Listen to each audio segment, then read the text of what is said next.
Balik kayo sa success ng dalawang malaking pelikula, di ba?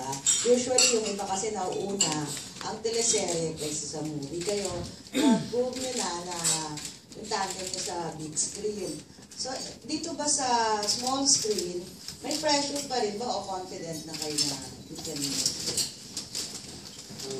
for me, siguro po may mas na-pressure ka dito sa teleserye. Because we're used to shooting movies, it's more laid back.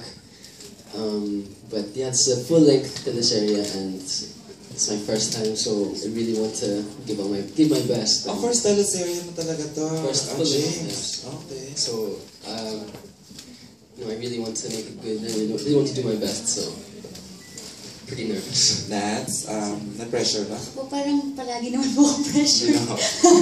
But I mean, ito po kasi, like sa movies, parang ito lahat ng tao mapapanood nila, even yung mga TFC subscribers. So, really confident with the project kasi maganda po talaga yung story niya and syempre, dreamscape po siya. Pero ako po palagi naman po akong pressured. So, yun po. Okay, thank you. Thanks, po. Vin. Kwento lang natin. Kasi gusto rin malaman ng inyong mga fans na ano ba talaga yung real score sa pagitan ninyong dalawa. May something na ba kaming aabangan or wala pa? May something na ba silang pakikialaman? Charing na. What's now? What's happened? Friends lang kami. We're just friends, partners. But Screen partners. well, we have plans for Valentine's Day actually. Oh, Just cool. tomorrow.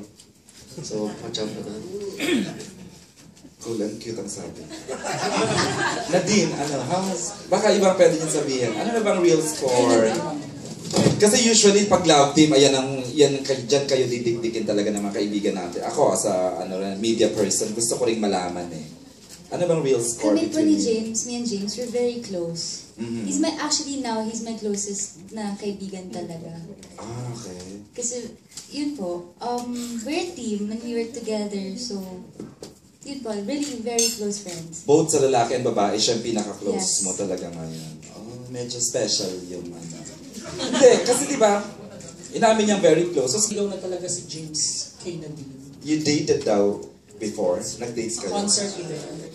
We went to a concert day po kasi noong 1975 in the Vamps. Kasi yung taste po namin ni James for music kasi is almost the same.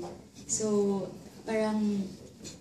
Actually, I didn't know who the band was, 1975. But Who he asked? I had sang the tickets, song. so I asked her to go. Because I know she likes things. You asked her out na if you wanted to. She's familiar with the band, so I didn't know, so I asked her to go with me. So it was, I kayong guess dalawa lang yun, wala nang a iba. friendly date. Wala nang ibang kasama kayo, kayong dalawa lang. There were other artists there. So, yeah, there were other Viva artists din po dun sa concert. Okay.